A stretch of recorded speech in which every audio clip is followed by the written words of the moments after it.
Good afternoon, and welcome to the Alcoa Corporation third quarter 2023 earnings presentation and conference call. All participants will be in listen-only mode. Should you need assistance, please signal a conference specialist by pressing the star key followed by 0. After today's presentation, there will be an opportunity to ask questions. To ask a question, you may press star, then 1 on your phone. To withdraw your question, please press star, then 2. Please note, this event is being recorded. I would now like to turn the conference over to James Dwyer, Vice President, Investor Relations and Pension Investments. Please go ahead. Thank you, and good day, everyone. I'm joined today by William Oplinger, Alcoa Corporation President and Chief Executive Officer, and Molly Bierman, Executive Vice President and Chief Financial Officer. We will take your questions after comments by Bill and Molly.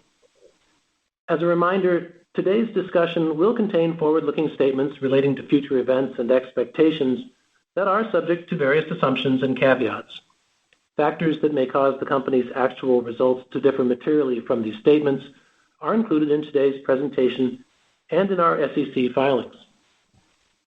In addition, we have included some non-GAAP financial measures in this presentation. For historical non-GAAP financial measures, reconciliations to the most directly comparable GAAP financial measures can be found in the appendix to today's presentation.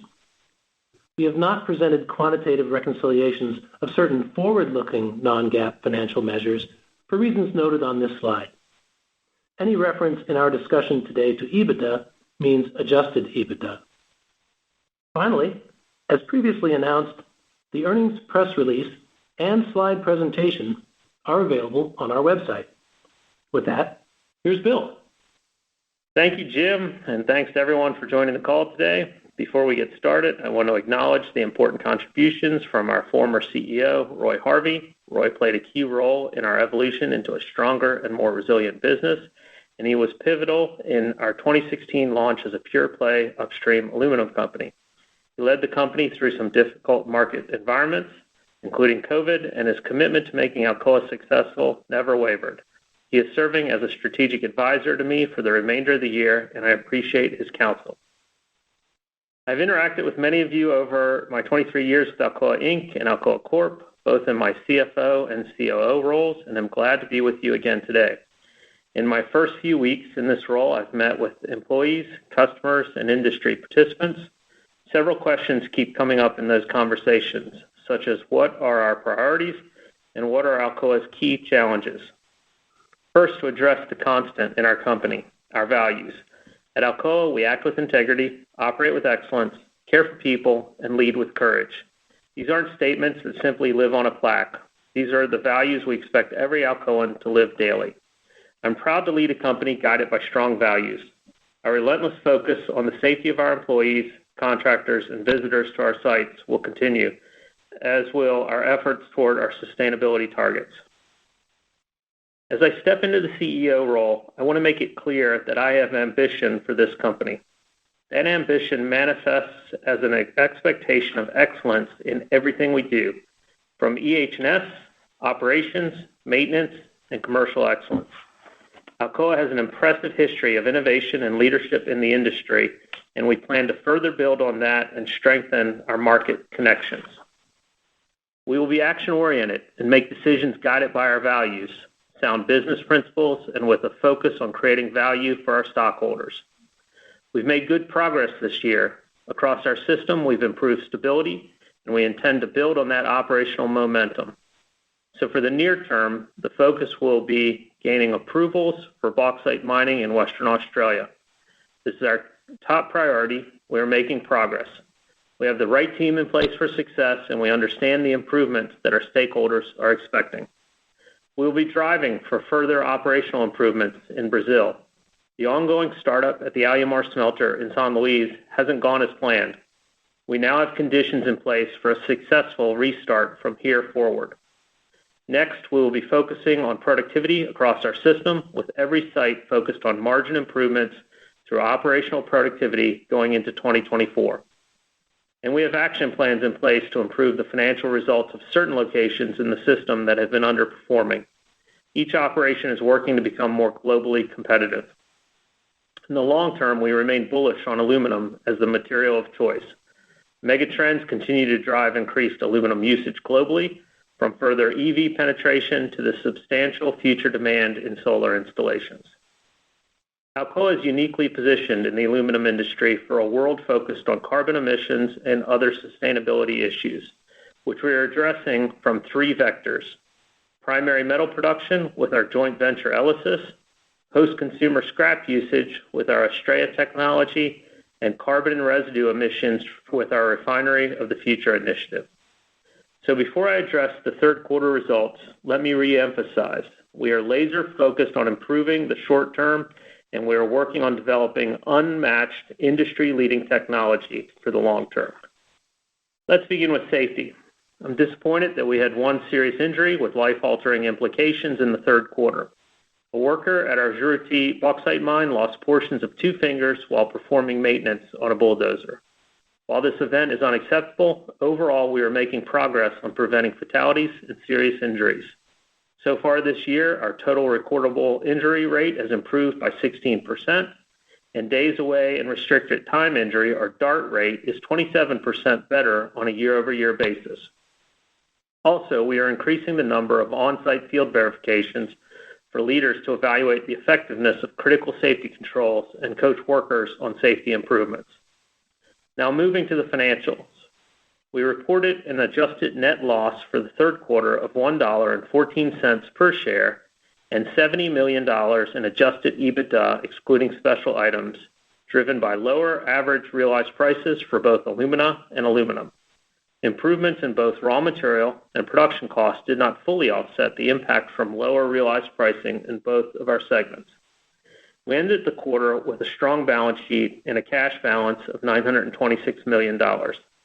We've made meaningful progress on our approvals for bauxite mining in Australia during the quarter and have more visibility on the timeline for decisions from the government and regulators.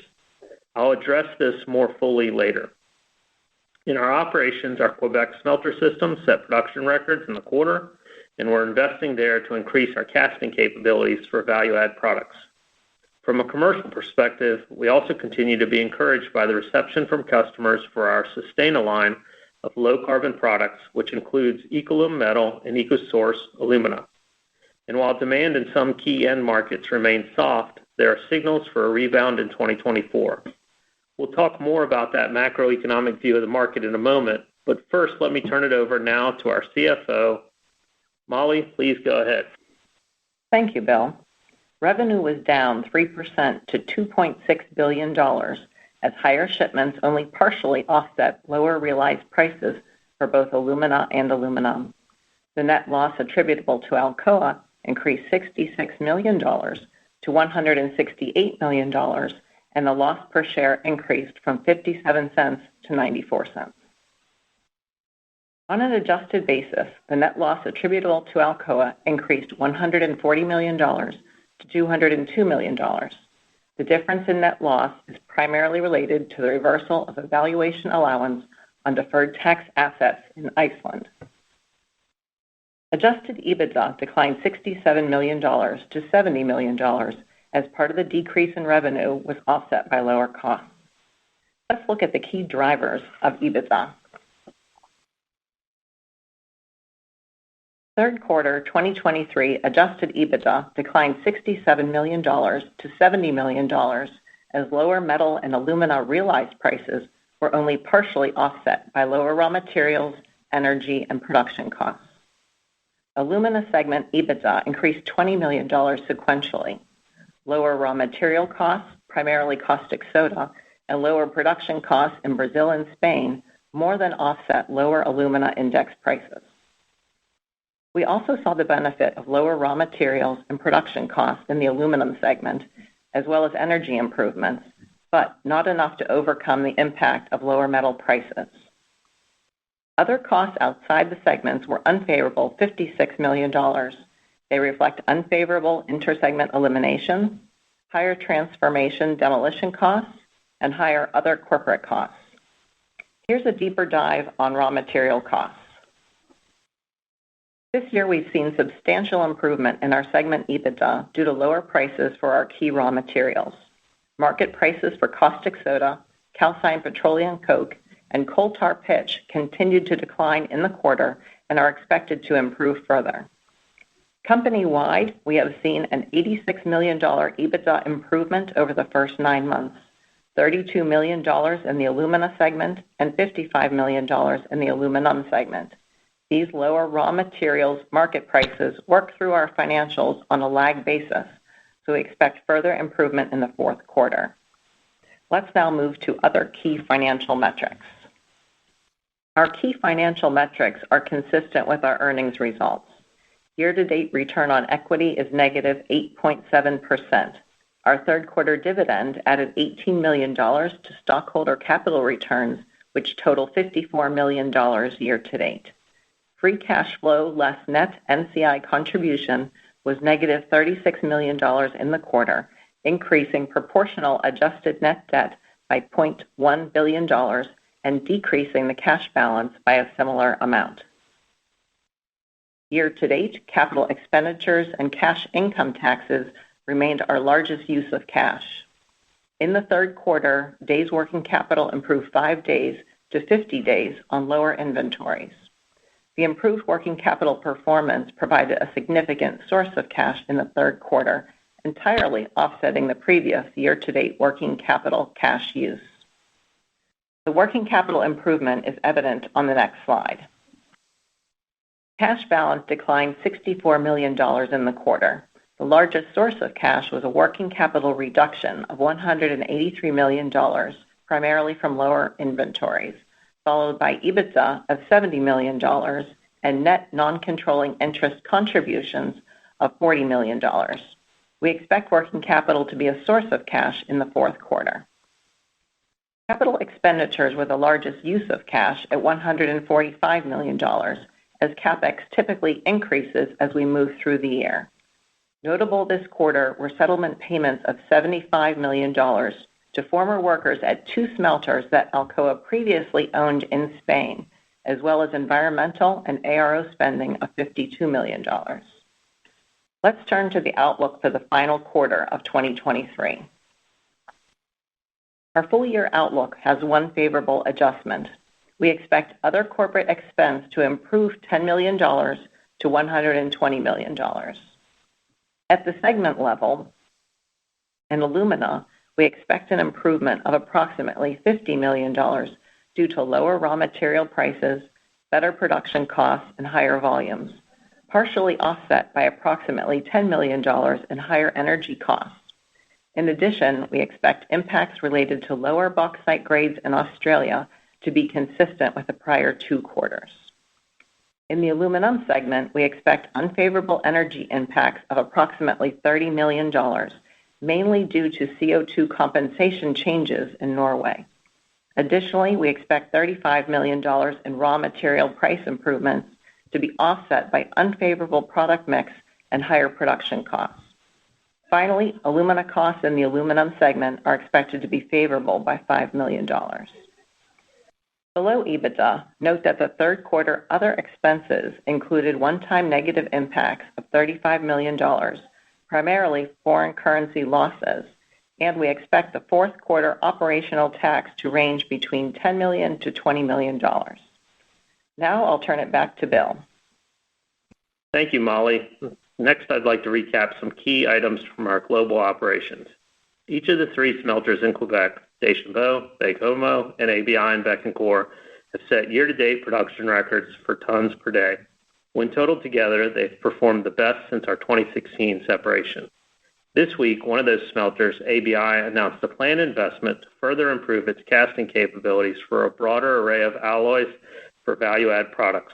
The new equipment should enable us to deliver products with additional sizes, smoother surfaces, and better dimensional control for the automotive and packaging markets. We are also focused on operational improvements from assets across our global system, driven by productivity enhancements. We took our first action last month at our Kwinana refinery in Western Australia with a restructuring plan that is intended to improve that facility and save $10 million annually, with more improvements under consideration. In Brazil, we're employing a deliberate and methodical approach to the Alumar smelter restart, which is now operating at approximately 65% of the site's total capacity and has restored stability to the pots that have been restarted. Finally, we are committed to conformance with the global industry standard on tailings management. Alcoa has voluntarily disclosed information from all of our global tailings, and we've worked with the International Council on Mining and Metals, or ICMM, to improve the industry's management of tailings. This has been a significant undertaking, and we work diligently, including with third-party reviewers, to provide additional information about impoundments with the highest classification ratings before an August deadline set for ICMM members. Now let's turn to an update on our mining approvals in Western Australia. Our teams have continued to work with relevant state government departments to advance our annual approvals for bauxite mining at the Huntly and Willowdale mines. Securing an approval is an absolute priority for our company, and we are working toward a final resolution in the fourth quarter. We have submitted a revised mine management program, or MMP, for the period 23 to 2027. This updated MMP is now being reviewed by regulators. We believe this revised plan meets evolving stakeholder needs as it includes numerous enhancements designed to specifically address expectations of the government. It includes additional controls for the protection of drinking water, including increased distances from reservoirs, and addresses biodiversity concerns through a plan to accelerate rehabilitation. Separately, let me briefly discuss the Western Australian Environmental Protection Authority process. In August, the agency completed a public consultation period on whether it should assess all or part of the current and next MMPs. The WA EPA has indicated that it expects to decide on this before the end of the year.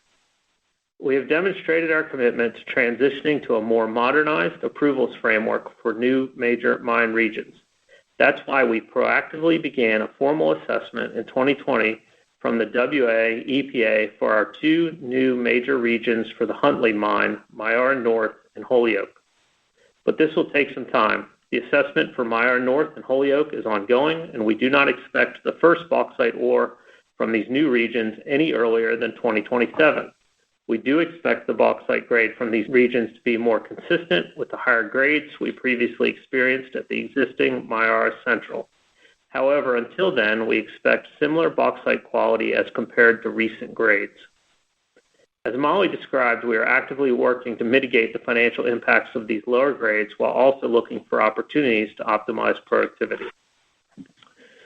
Next, let's move to some highlights from a commercial perspective and discuss some demand trends. First, customers are increasing demand for our Sustana line of products. The Sustana line is a small but growing proportion of our overall sales volume. Sales of Ecolum, our low-carbon aluminum, are strong in Europe, and orders are being placed in North America too. Overall, we expect our annual global sales volume for Ecolum to increase approximately 60% for 2023 when compared to last year. Also in the third quarter, we made our first sale of the non-metallurgical variety of EcoSource, our low-carbon alumina brand. Earlier this year, we started offering non-metallurgical varieties in addition to existing smelter-grade EcoSource. Alcoa is one of the world's largest producers of non-metallurgical alumina, which is used in everything from refractories, sandpaper, and water treatment processes across the world. Our Sustana line has the aluminum industry's most comprehensive portfolio due to the range of products we offer from alumina to metal. Meanwhile, we also have customers coming to us due to our history of alloy development. Last month, we were recognized for the second year in a row with an award from the North American Die Casting Association for an Alcoa-developed alloy used in mega castings for electric vehicles. We are selling and licensing alloys that can be used to make these one-piece, high-pressure die castings. With our alloys, OEMs can get a one-piece casting rather than many separate pieces, creating greater efficiency. On the cost side, our energy team signed a new 9-year power agreement in August that will cover 50% of Portland's smelter capacity, starting in July of 2026. We continue to pursue options for the smelter's remaining electricity requirements with a strong focus on renewable energy. The global alumina and aluminum markets are both balanced to a slight surplus. At the same time, aluminum inventories in terms of days of consumption remain at historically low levels, positioning the market well for when demand improves. In 2024, there is uncertainty in the markets due to a range of geopolitical and macroeconomic factors. One of the biggest questions revolves around demand outside of China. Our base view is for continued growth in transportation and recovery in the packaging and in the building and construction sector. Within transportation, the automotive market typically drives the major trends. At this point, most of the COVID-related automotive supply chain disruptions have resolved. While uncertainty remains due to labor actions in the United States, we anticipate year-on-year growth in tons of aluminum as automotive production continues to ramp up to 2019 levels. In packaging, downstream inventory levels have largely normalized, and we expect demand increasing. In building and construction, high interest rates have negatively affected that sector in the last year, particularly in North America and Europe. A relative recovery in building and construction is expected next year compared to 2023. This is based on analyst projections for slowing inflation and stabilizing interest rates, which should provide a better foundation for increased year-over-year activity, although the pace of that improvement remains uncertain and reliant on economic conditions. In closing, we are encouraged by the positive operational momentum in the third quarter and intend to build on that performance. Our company's primary objective is to gain approvals for bauxite mining in Western Australia. We believe we're on the right path with an updated mine plan that has enhanced commitments meant to address the government's expectations. And importantly, we now have line of sight to decision timing, which is expected before the end of the year. Across our global operations, we are focused on improvement. We will work to increase productivity, reduce and control costs, and manage our working capital. We also are continuing work on our future-focused breakthrough technology programs, which have the potential to further differentiate our company. And finally, while some end-use sectors for aluminum are softer now, we remain bullish on the long-term fundamentals for our markets. I'm not alone in this view. I attended LME Week, where the prevailing view was that aluminum is poised for long-term growth. Alcoa is well positioned for this future. We have the distinct advantage of being active in all aspects of upstream aluminum production, and I'm excited about our prospects and the work ahead. With that, Molly and I are ready to take your questions. We will now begin the question and answer session. To ask a question, you may press star, then 1 on your phone. If you are using a speakerphone, please pick up your handset before pressing the keys. To withdraw your question, please press star, then 2. When called upon, please limit yourself to 2 questions. Our first question is from Lawson Winder with Bank of America Securities. Please go ahead. Hello. Thank you, operator. Good evening, Bill and Molly. Bill, congratulations on your new role. Yeah, it's very nice to hear from you today.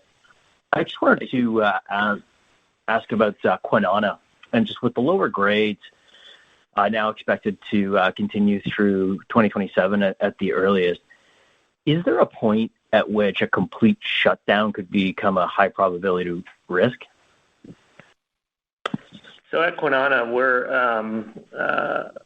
essentially looking at all options, and in the near term, as you see, we've announced a restructuring that takes some cost out. In addition to that, we're looking at a variety of different levers to be pulled to drive costs down and improve profitability there. But ultimately, as with any marginal asset, and Kwinana is a marginal asset at this point, we'll consider options on the table, including curtailment and closure. Okay, that's very clear.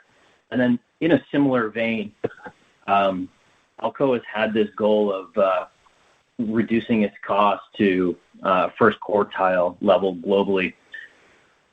With you now in the lead seat, what are your thoughts on that goal in terms of timing and achievability? Thank you. Thanks, Lawson. I think we, first of all, if you step back and look at where crew has us today on the cost curve, we are still first quartile bauxite mining, first quartile refining, and second quartile smelting. the current situation in Western Australia puts pressure on the refining segment, so that could move us into the second quartile.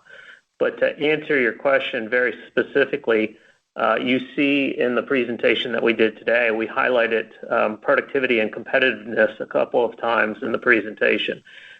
We have launched a program across the company to enhance competitiveness plant by plant. And so we're essentially going after that. I think there's opportunities, even in our best plants, and we highlighted the great success that we've had in Quebec so far this year. I still think there's opportunities to make those plants more competitive, take cost out, and more productive. So we'll continue to strive for those targets. Okay, thank you very much. I'll get back in the queue. Thanks, Lawson. The next question is from Lucas Pipes with B. Riley Securities. Please go ahead. Thank you so much, operator. Bill, I'd like to add my congratulations. Thank you also for taking my question. And I wanted to pick up where the last question left off on the competitiveness.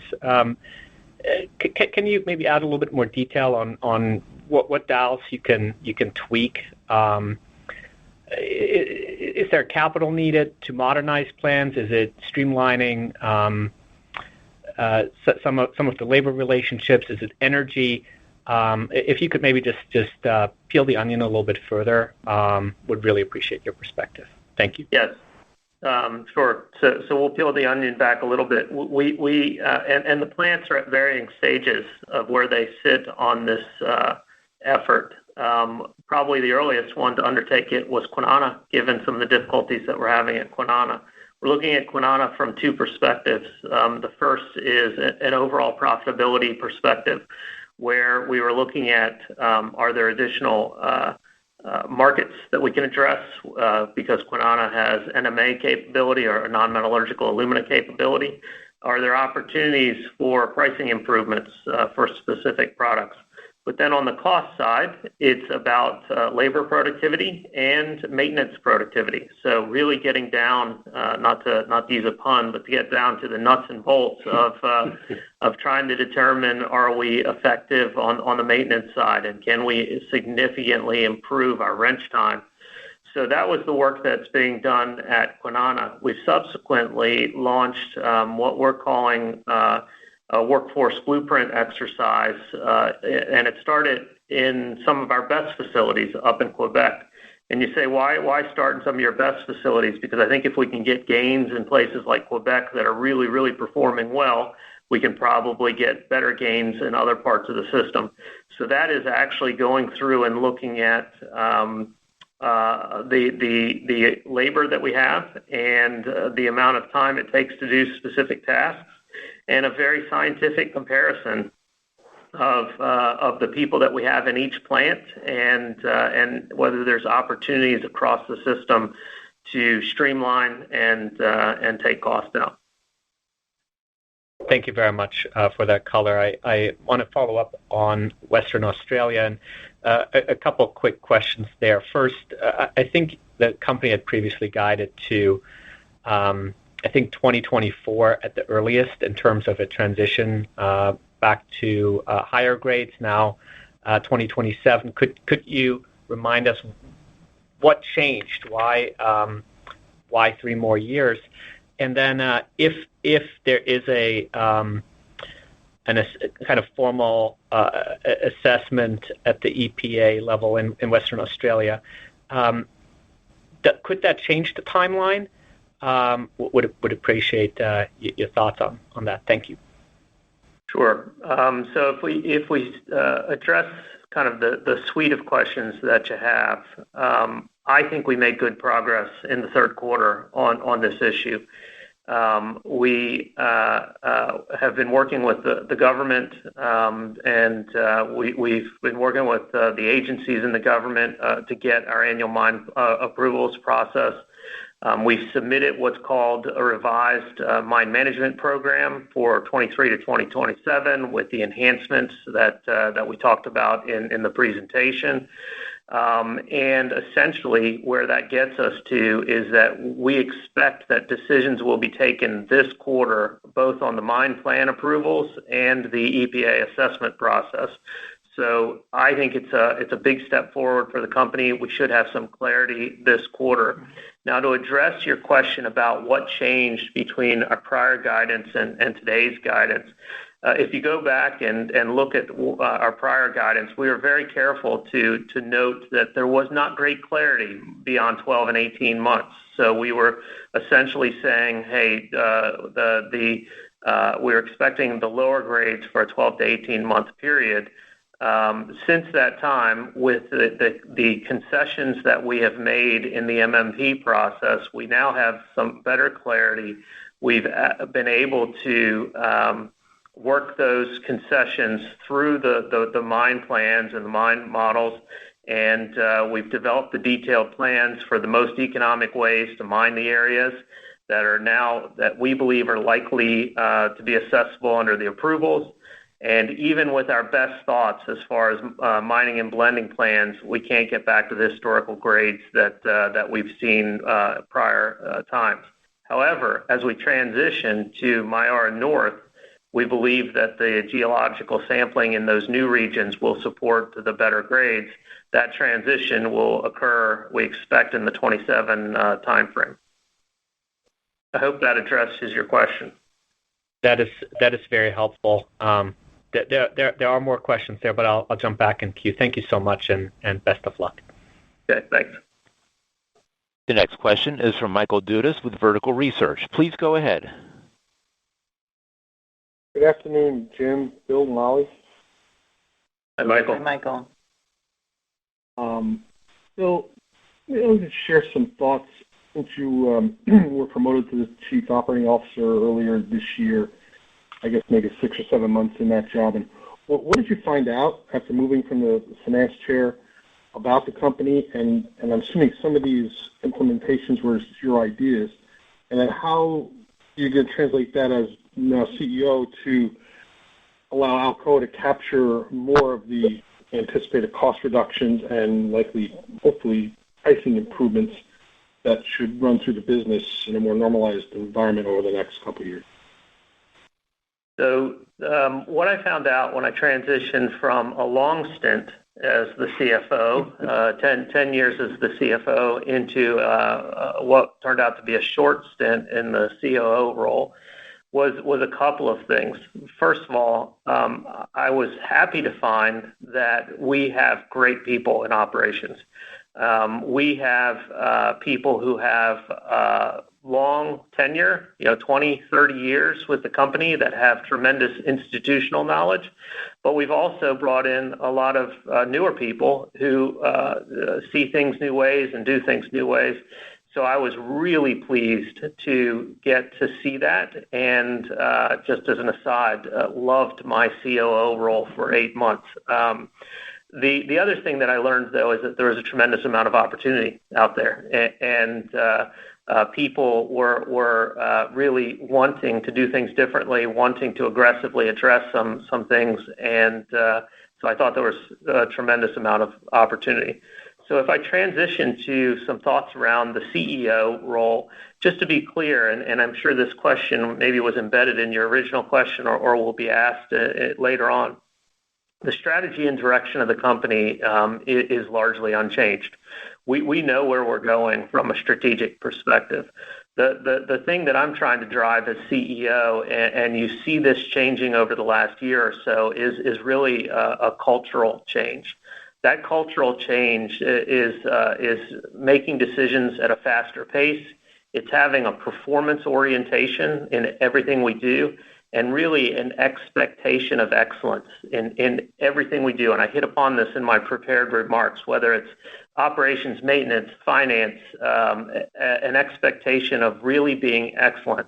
If we then couple that with what I think are the inherent advantages of Alcoa, so some of the inherent advantages of our company, we're present in all aspects of the value chain. we're a pure play aluminum company. We're not spending time on other parts of battery minerals, where we are focused exclusively on being successful in aluminum. We have a global presence. And back to that first part of the question, I think we have unmatched technical expertise still in this company. We haven't really shown it the last couple of years on the operations side, but I think it's there, and we're starting to show it now. So when I combine all of that, I translate that into an ambition for the company that we want to reestablish ourselves as the premier aluminum company in the world. And I think we can do that. And not to go on too long, Michael, I'm really excited and really happy to be in the role that I'm in. I appreciate those observations. Looking out, how quickly do you think you can implement the culture and, kind of get best practices throughout the organization and productivity enhancements to show meaningful, results or achieve those goals? Is it a 3 month, 6 month, a year? Is it something that can, how urgent do you see that process, even though the overall strategy has not changed?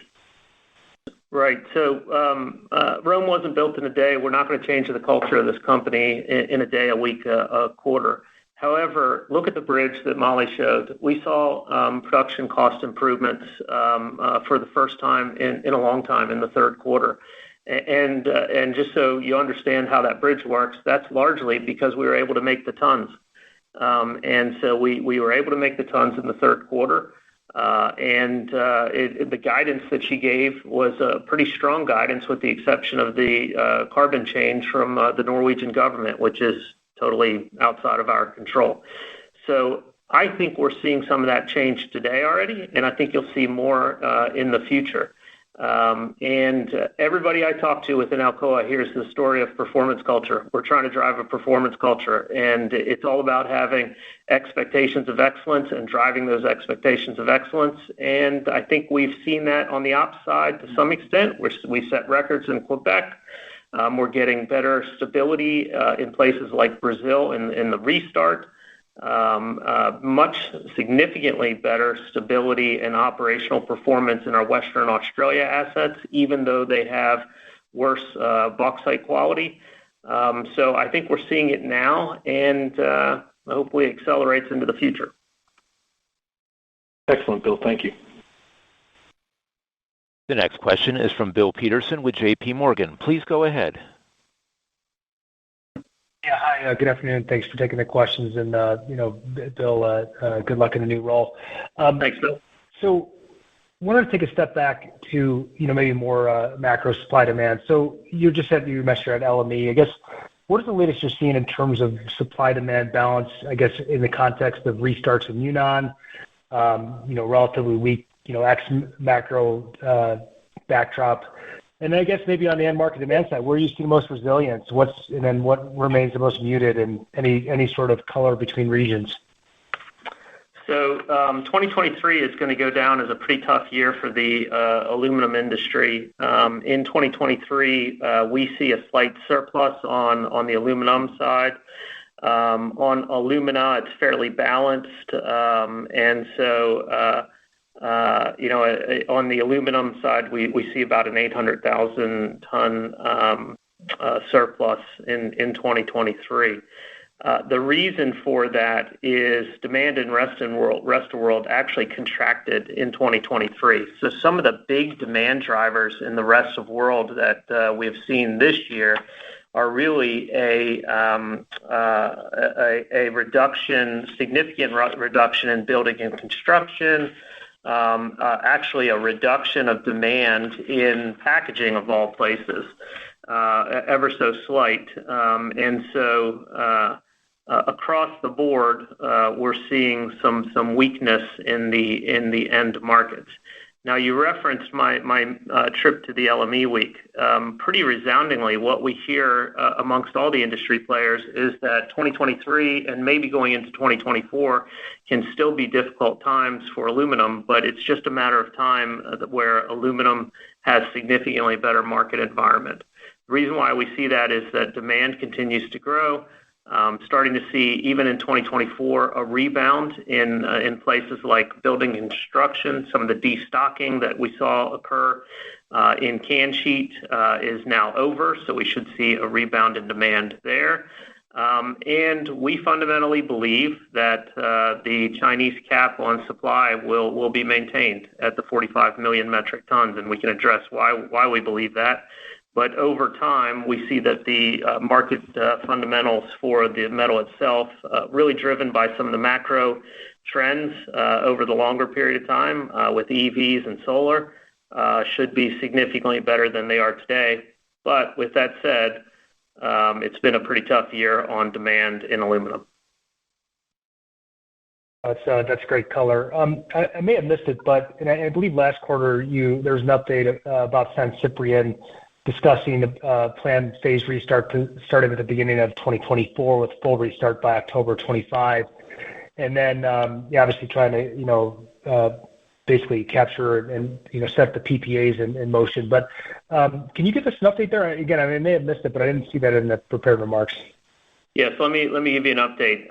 We continue to work toward really achieving long-term economic viability of the site in Spain, and in the case of the smelter, that allows for a restart in 2024. However, as basically the question that you just asked, we see significant challenges that need to be overcome for that site to be viable, including soft demand for the value-add products. That site makes slab and billet, low aluminum prices. In the case of Europe, high power costs and delay in permitting and construction of some of the alternative power supplies that we had been looking at. We hope to overcome these challenges to allow for a progressive restart through the end of 2025, but it's been and it remains very difficult. So that's the situation in Spain. Okay, thanks again, and best wishes here moving forward. Thank you. The next question is from John Tumazos with John Tumazos Independent Research. Please go ahead. Thank you very much for taking my question. Comparing to the container board market today, International Paper announced they were shutting 900,000 tons, or about 2.5% of U.S. supply. In the world aluminum market, obviously China's 59% of output, and some of the other continents don't have very much production left. The bigger other regions are Russia, which is hydro, Canada, which is hydro, India, which is coal, and the Persian Gulf, which is gas. Do you think it's possible to have a 2.5% supply reduction event in the world aluminum industry the way it's structured today?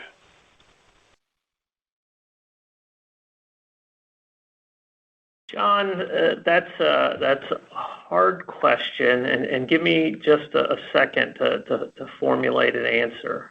Sure, I'm sorry to compare. There's never been a 10% non-recessionary fall in the containerboard industry before.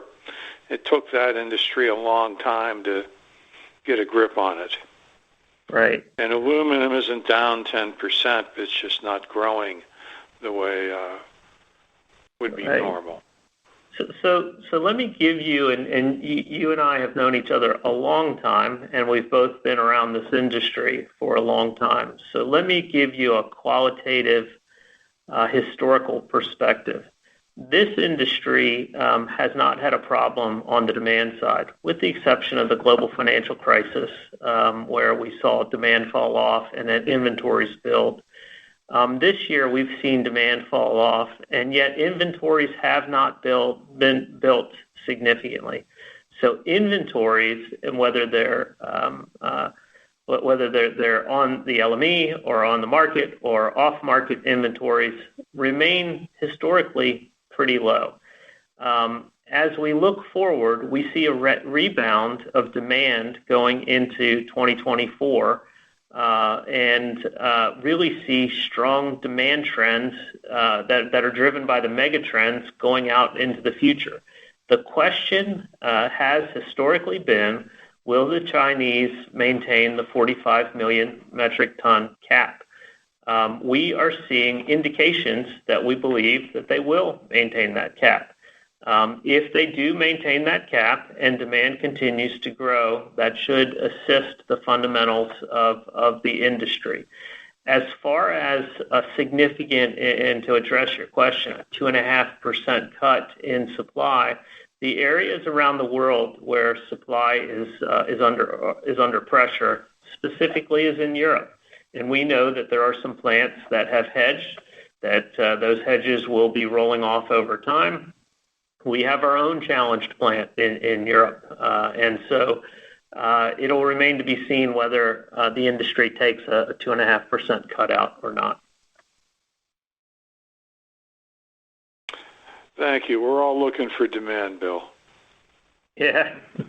Thanks, John, and it was good to talk with you. Thank you. The next question is from Alex Hacking with Citi. Please go ahead. Yeah, thanks, Jim, Bill, and Molly, and let me add my congratulations, Bill, on the new role. Thanks, Alex. Just following up on WA, right? So it seems like we're in the low grades now until 2027. As we think about, the mine moves north that are going to start, producing or mining in 2027. What are the major risk factors around that? How should we think about that? And how should we think about the timeline? Because if you're going to be mining in 2027, I assume you need, infrastructure, pre-stripping, all kinds of things that are going to need to be done ahead of that. So I guess, how should we think about the risks and timelines? Thanks. So Molly and I are going to team up on this one a little bit. The permitting process that we have undertaken for the Myara North move is what's called a Part 4 permitting process. It is a modernized, recognized permitting process within Western Australia for starting a new mine site. And it requires a lot of information. And so we made that choice going back, I think it was in 2020, to move to that modernized process for Myara North. We made that choice because we recognized that the customized process that we have currently really needed to be modernized, and our stakeholders wanted the more modernized process. So the risk that I see is around that permitting process. Now, we're doing everything that we can to mitigate that risk. And when we get closer to that time period, we will have line of sight. I can tell you we are very energized around reducing the time between when we get that permit to go and when we open up the mine face. And given the fact that we've had some delays in permitting, we're really trying to focus our efforts on making sure that we minimize that time between getting the permit and actually getting bauxite out of the ground. So, Molly, anything you want to add to that? No, I'll just add as far as our guidance on the about 45 million impact that we're currently seeing in the quarter. We have plans to continue to mitigate that number. You saw the first action announced this quarter with Kwinana's severance program there. So that will save 10 million, and it's just the first bit of announcement, but we will keep moving through and finding productivity enhancements or portfolio changes to work that number down. Hi, thanks. That's helpful. I guess when you talk about, the permits obviously being the key risk, if I remember correctly, there are some, potential issues with proximity to local communities. Are there other, major permitting hurdles that you could foresee? I know this is a very kind of generic question, but, any more color would be helpful. Thanks. Not forecasting any issues around the Part 4 process per se. But let me give you color around some of the concessions that we've made in the current process, the current MMP process, which we anticipate to be decided by the end of this year. We've added additional controls for protection of drinking water. We have agreed on distances from mining a certain distance from some of the key reservoirs, and we've agreed to accelerating rehabilitation and to increase the biodiversity in the near term on the rehab. So those are the three areas that we have been discussing with the stakeholders and to try to get the current mine approvals through the process. Okay, thanks. And then just a quick follow-up on Alumar, if I may. I think the message last quarter there was you'd fix the conveyor issues and, above 60%. Has something else gone wrong in the last quarter, or are you still on track from where you were then? Thanks. Something big happened in Brazil in the quarter. There was a massive power outage. And if you follow our competitor there, Alunorte had the same issue. Albras had the same issue. We lost power for close to 3.5 hours in the smelter at Alumar. And that has knock-on impacts not only on the smelter but on the refinery too. Now, thank goodness we had good stability. We had recovered stability going into that. We were able to get through that power outage. What happens in a power outage in a smelter is that you stress the pots, bringing them back online. We lost a few pots. I think we probably lost close to a dozen pots, bringing the plant back online from that power outage. So that was a setback that really is out of the control. It impacted something like 2/3 of the country in Brazil, and so it was a setback for the plant. They've recovered. They have a daily action plan. It's a daily go, no-go on restarting pots and increasing amperage. And as we said in the prepared remarks, we're at about 65% today. Okay, that's super helpful. Thank you. The next question is from Timna Tanners with Wolfe Research. Please go ahead. Yeah, hey, good afternoon. I thought I would pivot a little bit, if I could, talking a little bit about some of your strategic initiatives and the cash flows, if I could. So first off, I just wanted to ask, I know you talked about advances in Ecolum and EcoSource, but can you elaborate a bit on the premium that you're garnering there? So the premiums are consistent with the premiums that you see quoted on various sources. So it depends on the product, but the premiums are anywhere between $10 and $30 a ton. Okay, that's helpful. Thanks.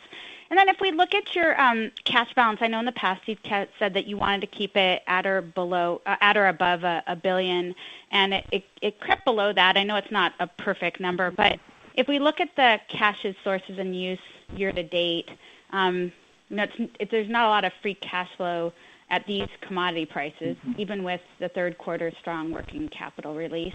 And then we had from your investor day, a great amount of initiatives that you were progressing on. I know you referred to them in the beginning as well, like Estrella, Refine of the Future, et cetera.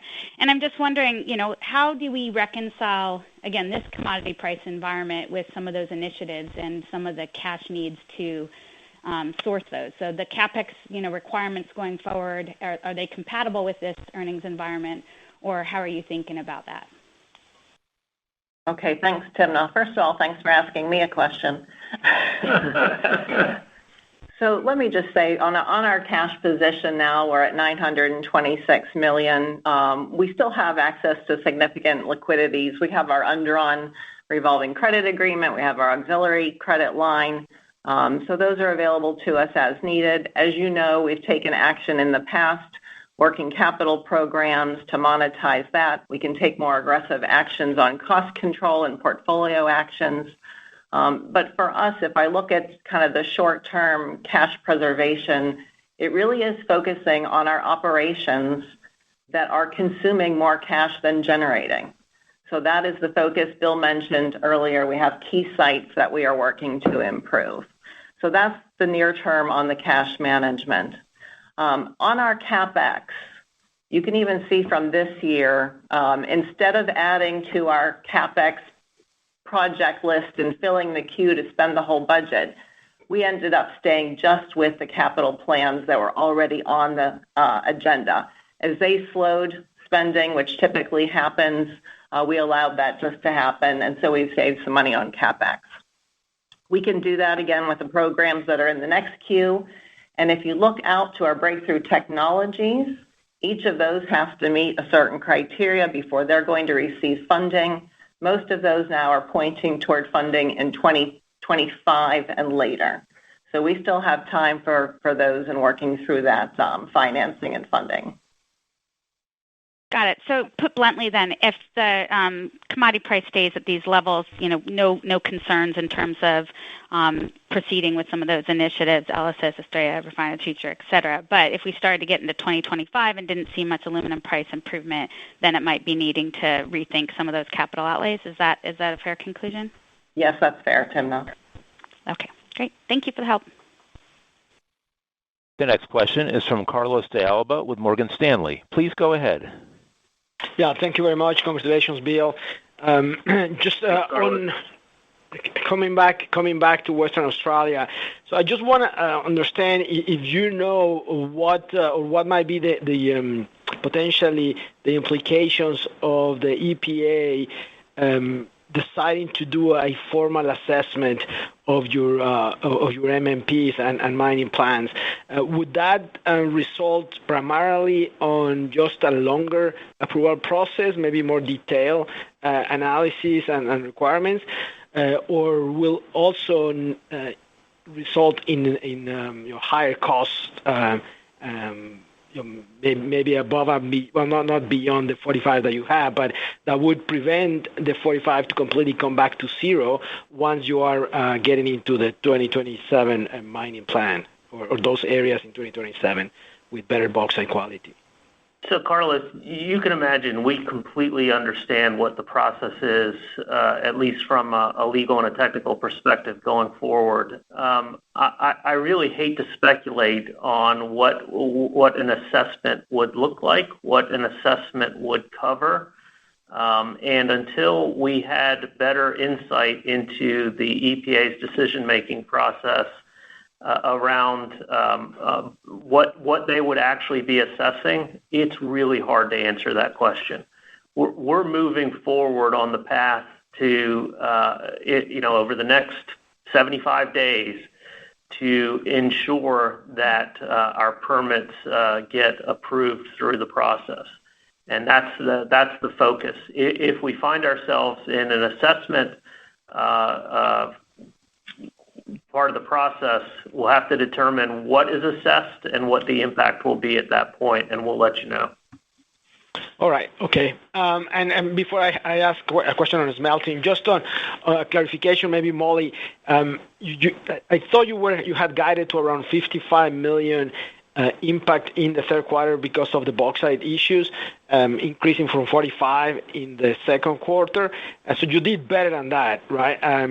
And just to make sure that is based on the initiatives and the efforts you are doing to control this cost. Yeah, Carlos, it's actually three things. We did draw on stockpiles that had slightly better quality than we expected during the third quarter. We also see the refineries operating very well with the lower bauxite quality. And then third, you're right, the mitigation efforts are just starting to drive down costs. All right. Thank you, Molly. And then finally, is there any update or any comment that you can provide on the situation of your European smelters? I mean, Lista remains with a third of the capacity shut down. I don't know if there is any renegotiation or upcoming renegotiations of contracts for energy in Lista or Motion or the smelter in Iceland that is relevant given where prices are today. So let's look at them independently. Motion's very well positioned and has a good energy source. Is probably one of our most profitable plants in the system. So Motion is in good shape. However, this new carbon legislation that is potential that could be passed into law in December I think we've noted the fact that we could have up to $24 million negative in the fourth quarter associated with Mosjøen and Lista based on that new carbon legislation. That type of a change in legislation makes it really difficult to make long-term decisions around investments in places like Norway. So it's one of the disappointing things that I continue to see out of the Norwegian budgeting system, that it really makes it hard to determine that you're going to put a lot of capital into an environment where there's not a good structure around carbon or at least a predictable structure around carbon. In the case of Lista is slightly different. No plans at this point to potentially restart that idled capacity. Lista, given its size, given its age, given its cost structure, is under a lot of pressure. And so revert back to my comments from earlier in the presentation. Lista is an area that we're looking at. It's very similar to Kwinana. Every opportunity to try to make that plant more competitive, and we need to, given some of the headwinds it's facing, especially on the carbon side. All right, great. And Iceland, potentially you have also a good contract there, and no changes in the short term, right? We have a long-term power contract in Iceland. There is a repricing mechanism that comes up later in the decade. But that's later in the 2027, 2028 timeframe. Thank you very much, Bill. The next question is from Chris LaFemina with Jefferies. Please go ahead. Thanks. Hey, Bill. Congratulations on the new role and good luck. Thank you. So just a question on the WA mining situation. So if the EPA does an assessment on the 2022 five-year plan, which is, I guess, the one that you're operating under right now, can you continue to mine? So I understand the point about, low grades until 2027 when you move up to Myara and Holyoke. But before that, is there a risk that they would basically not allow you to mine because they're reviewing a plan that you're currently operating under, or do you have confidence that you'd be able to continue to mine under the existing plan? Well, I think that there are a variety of different outcomes that could occur if they go to a full assessment. But again, as I answered to Carlos, let's see what gets assessed, and we will react accordingly. We're confident that we are doing all the right things to avoid either having an assessment or not getting our mine permits approved. So we're doing all the right things. We have line of sight to have an answer this quarter, we believe. And if we, depending on that outcome, we will take the right actions. And does the decision that the EPA makes as to whether they'll do an assessment get impacted by the concessions that you're offering to make now? Or do they just base it on what the existing plan basically allows you to do? I don't know the answer to that one. So we would need to revert back to you. I'm not certain of that. All right, cool. All right, thank you very much. Good luck. Thanks. And our final question today is a follow-up from Lucas Pipes with B. Riley Securities. Please go ahead. Thank you very much, operator. Thank you very much for taking my follow-up question. Western Australia again, the 45 million order of magnitude. What sort of savings could you be looking at? I think you noted 10 million at Kwinana. That would take it down to 43 million or so per quarter going forward. Order of magnitude, how much more could you be looking at? Thank you very much. Lucas, I don't have a number. Again, these are efforts that we're going to continue to work through. And as they are restructuring our programs that need to be announced, we'll certainly do that. Otherwise, you'll simply see the additional savings work into our outlook as we progress through time. But I can tell you we have dedicated teams on it.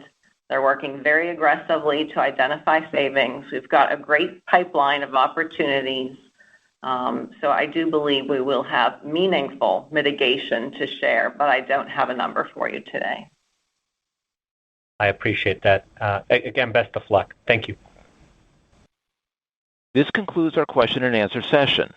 I would like to turn the conference back over to Mr. Oplinger for closing remarks. Thanks for your questions and interest in our company. As you can hear from my comments, it's a true honor to lead this company as we position for long-term success.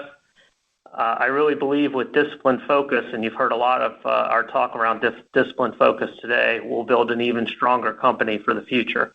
I look forward to talking to many of you in the fourth quarter results in January, and until then, be safe. The conference is now concluded. Thank you for attending today's presentation. You may now disconnect.